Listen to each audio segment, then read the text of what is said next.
Good morning and welcome to everyone to the 2026 NHSaves Business Partner event. My name is Chris Patrick and I am a supervisor with our New Hampshire Large Commercial and Industrial team at Eversource. On behalf of Liberty, the New Hampshire Electric Co-op, Unitil, and Eversource, I want to sincerely thank you all for being here today. Thank you all for your flexibility and congratulations on your tremendous support and contributions throughout 2025. We also want to take a moment to celebrate the strengthened partnership environment we're proud to be a part of. It truly is this community, our business partners, allies, and colleagues, that makes all of this possible. We are genuinely delighted to have you join us today, and we look forward to a great event together. But first, some housekeeping. Today's sessions will all be recorded, and slides and recordings will be available on the NHSaves website. There will be no Q&A during this morning's general session, but each program throughout the day will have a Q&A held at the end, and we encourage you to use the Q&A button to enter your questions.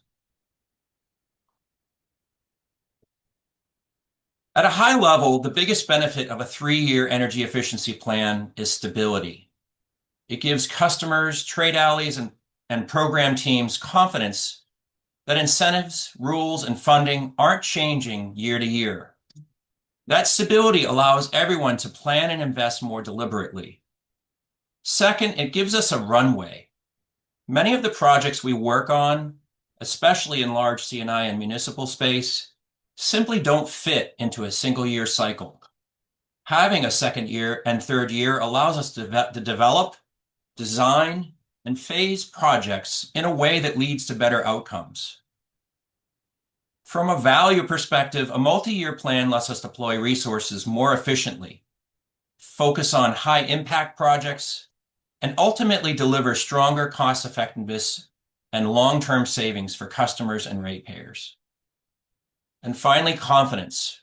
A 3-year plan avoids the stop-and-start dynamics that can stall markets.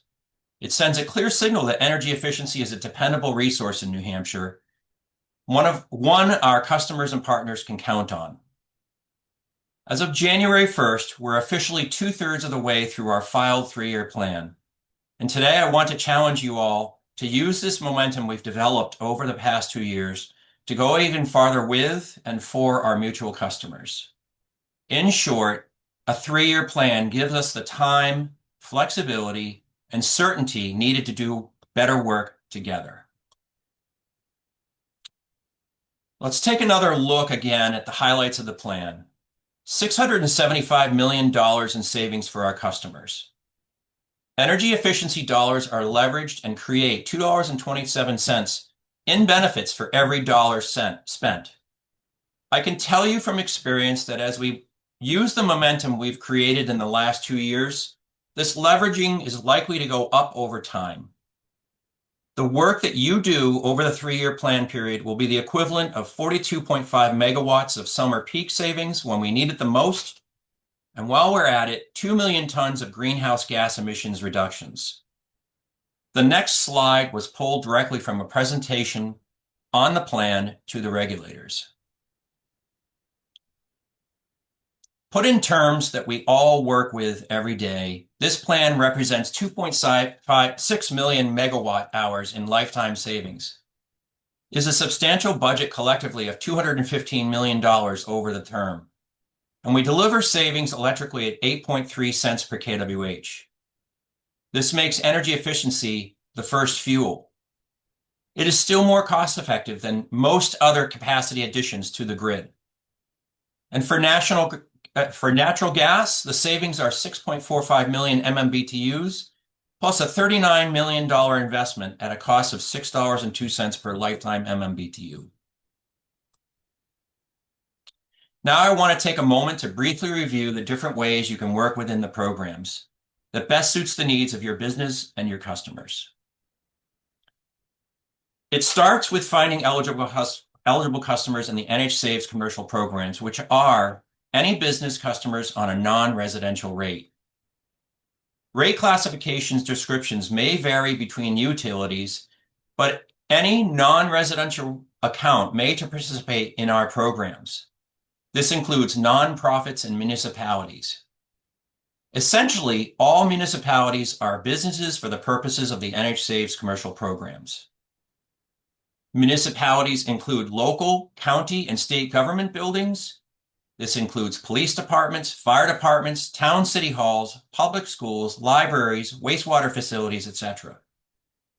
In addition, there are other fuel blind offerings available to them.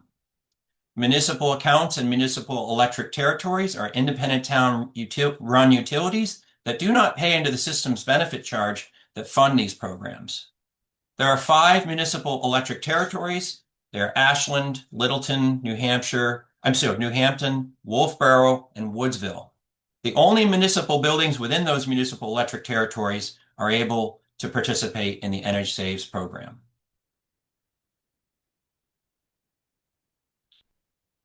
NHSaves offers several programs to which you can engage with your customers to help align with the needs of your business.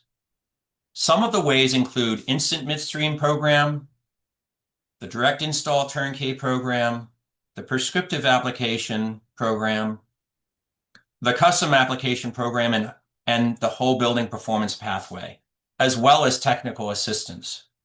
Note that these offerings are mutually exclusive, so you or the customer would not be able to participate in multiple programs for the same measure. In addition, these programs are completely independent of any federal tax credit or federal tax deductions that may be available. Today is about alignment and connection. Before we move on to our keynote, I want to highlight the range of sessions that will be available throughout today's event. We've intentionally designed this agenda to cover a broad set of topics, from program updates and market insights to implementation details and forward-looking discussions. So there's something valuable for every partner, regardless of where you operate in the market. We strongly encourage you to attend as many sessions as your schedule allows. Each one offers a unique opportunity to learn, ask questions, share feedback, and connect with the utility teams and fellow partners who help make NHSaves successful. The more you engage today, the more value you will take back into the work that you're doing with customers across New Hampshire. Thank you again for being here and making the time to participate. We truly appreciate your continued partnership. It's my pleasure to introduce our keynote speaker today, Harrison Grubbs of ClearResult.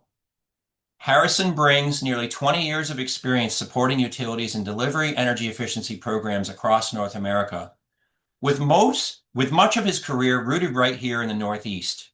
He is a certified energy manager through the Association of Energy Engineers and has held numerous professional certifications from both the Building Performance Institute and ResNet, reflecting a deep technical foundation paired with real-world program expertise.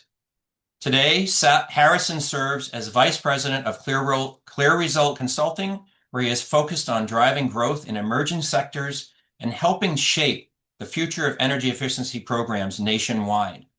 Harrison is based in Charlotte, Vermont, where he lives with his wife and 2 children, both currently in high school.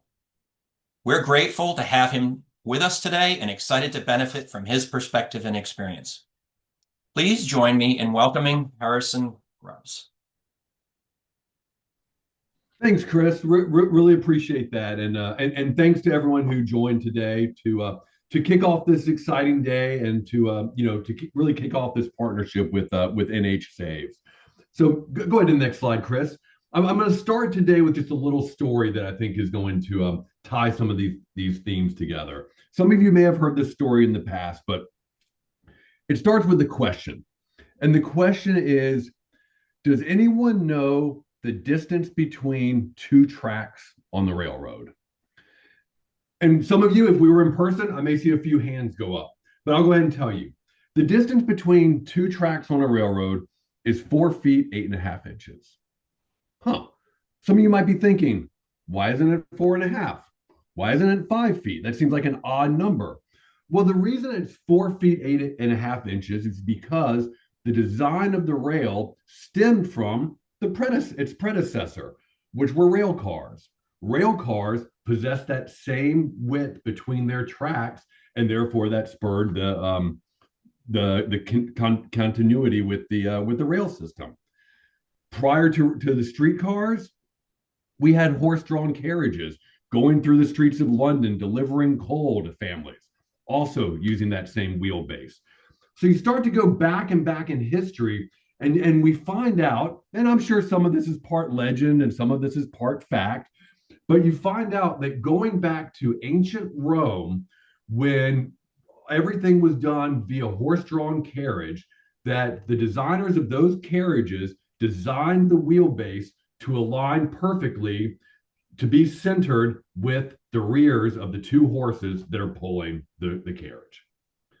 So go ahead to the next slide, Chris. So the reason I bring up that story, which seems completely random and obsolete, the reason I bring up that story is the fact that we today in 2026 depend upon the primary source of transporting goods and services in our country and throughout Europe stems from something that happened in ancient Rome and hasn't evolved since then.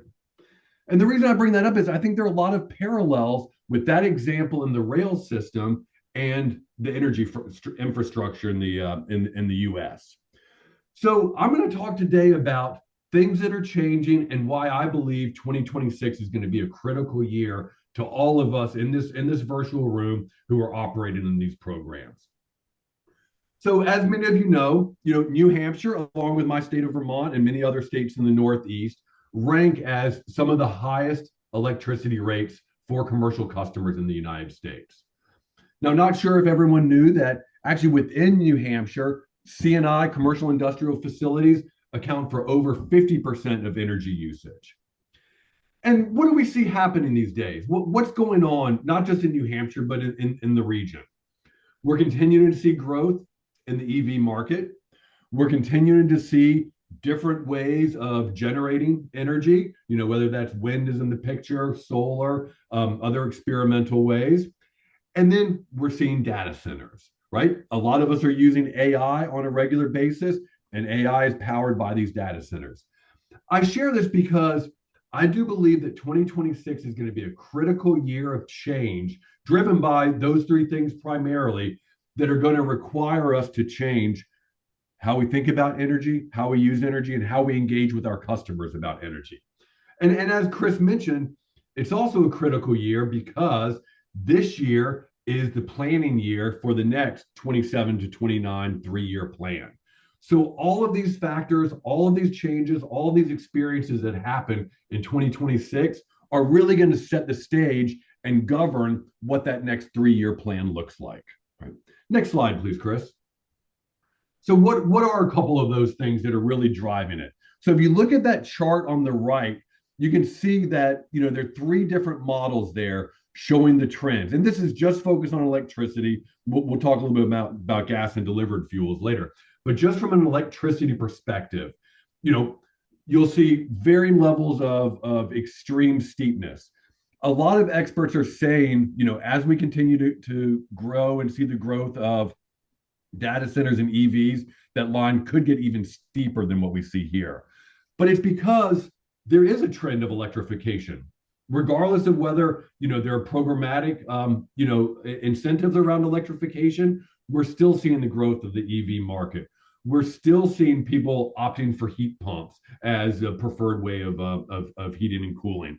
And then obviously the new technologies that require these large energy sucking data centers to process. In addition, we're seeing, in order to counter those forces, we're seeing our partners at the utilities have to really change the way that they think a bit, right? It's no longer going to be good enough for a widget to count for savings.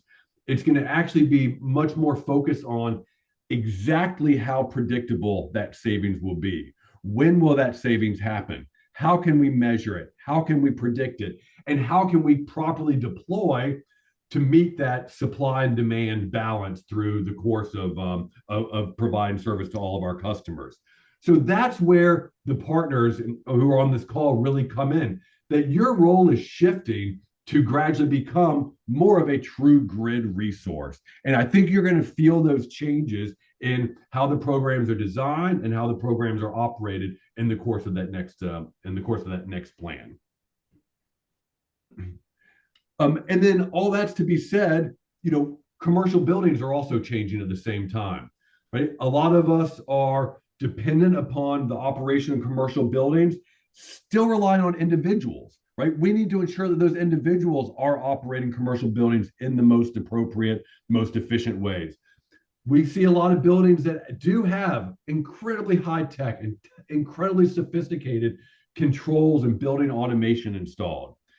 I'm sure many of you, just like I have in my career, have seen most of those controls just kept in default settings, right? We need to actually go in and optimize the controls, make sure that they're being used appropriately so that we do get the predictable, measurable savings that our utilities need to balance the grid.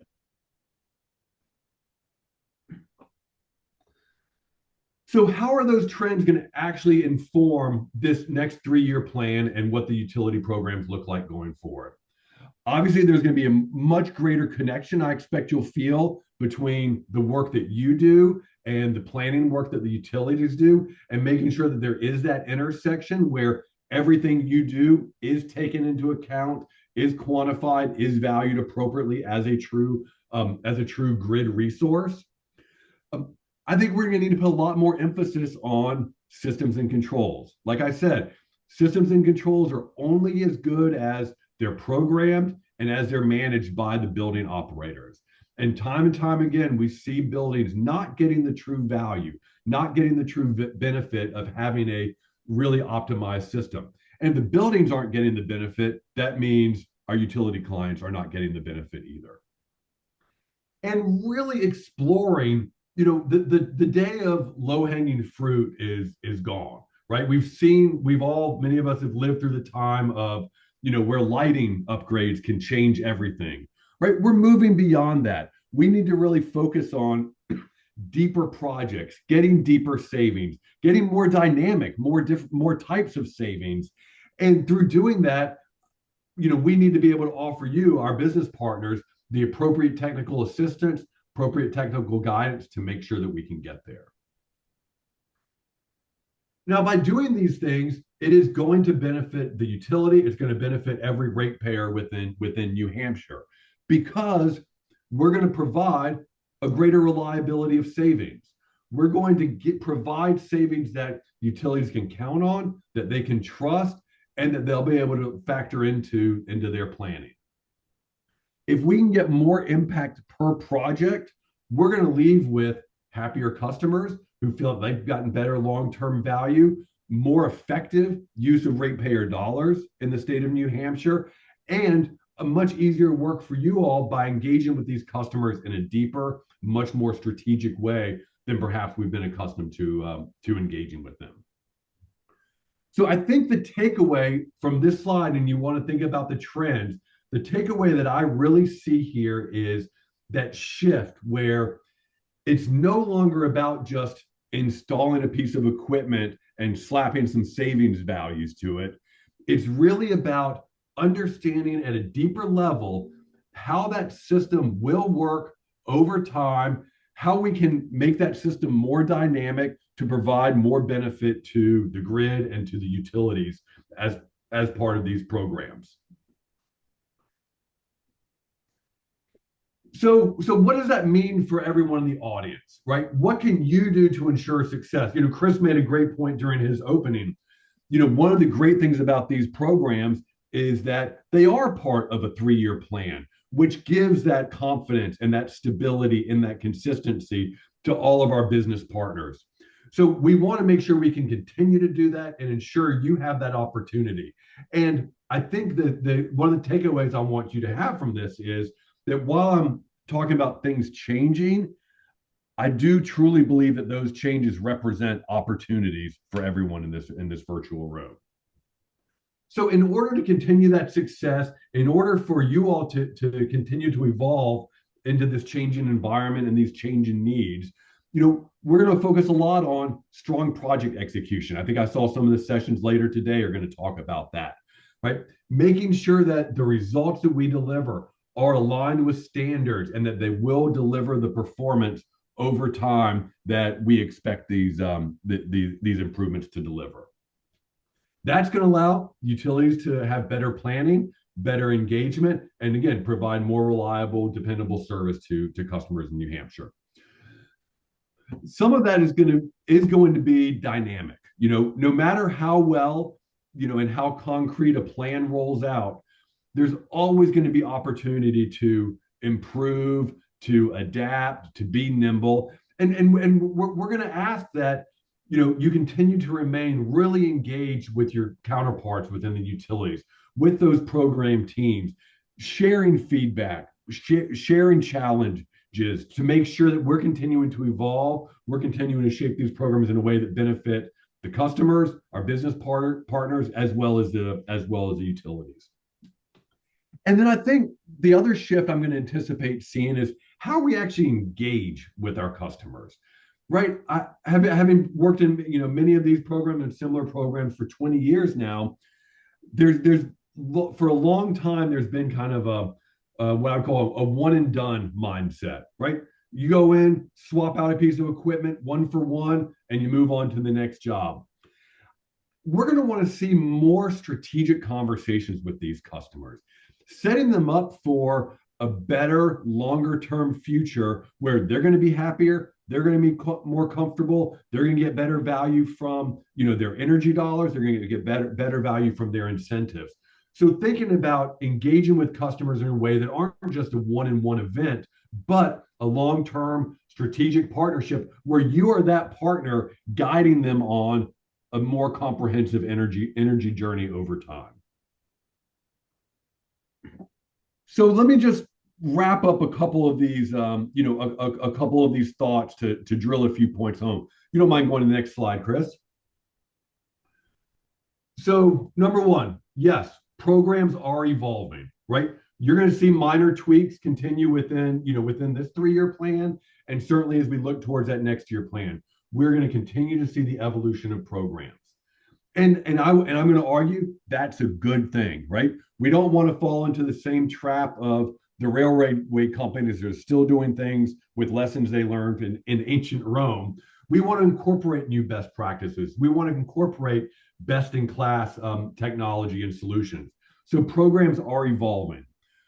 But the way that they evolve and the forces that are going to cause this evolution are 100% aligned to opportunities for our business partners in this room. The opportunities may shift. They may start to look a little bit different over time, but the work that you do is going to be even more valuable going forward because of that critical connection I'm trying to draw today between the energy efficiency work that we do that Chris described as still continues to be the most valuable grid resource that we commonly call a negawatt, right? As long as our business partners are delivering energy efficiency better and less expensively than we can generate and deliver actual kWh and actual therms, then those opportunities are going to remain really, really strong and actually improve over the course of that next 3-year plan. So everyone in this room should be excited, should feel ambitious, should feel energized because the outlook is really positive. And then I do want to stress that that continued success does come from a close partnership with your counterparts on the utility side. Obviously, customers play a huge role, but it's really working hand in hand with your utility partners to ensure that business partners are providing what they need and that they're also providing what the business partners need to be successful. So, Chris, so at the end of the day, right, utilities do a great job of designing programs. Right? They understand how the technical aspects of the work we do help the grid, do help with resource planning. But at the end of the day, it is entirely up to our business partners who are doing this work every day to deliver those reliable and predictable savings that benefit not just the utilities, but every customer and every ratepayer in New Hampshire. So again, I find 2026 to be a critical time within our industry, one that I'm personally looking forward to, not just in New Hampshire, but outside of New Hampshire, because I do believe that this year is going to drive a lot of significant change that's going to help drive a lot of our own personal successes. So thank you very much for the time today. I really appreciate the opportunity to chat with you today. I forgot to include my contact information, but I'll make sure it gets shared when the slides get shared. If anyone has any questions, don't hesitate to reach out. Enjoy the rest of your day. Back to you, Chris. Thank you, Harrison, for a compelling opening keynote. That set a clear, engaging tone, and it framed today's discussion so effectively. We appreciate your insights and perspective and helping us kick off today's event. We want today to be interactive, and most importantly, we want to hear from you.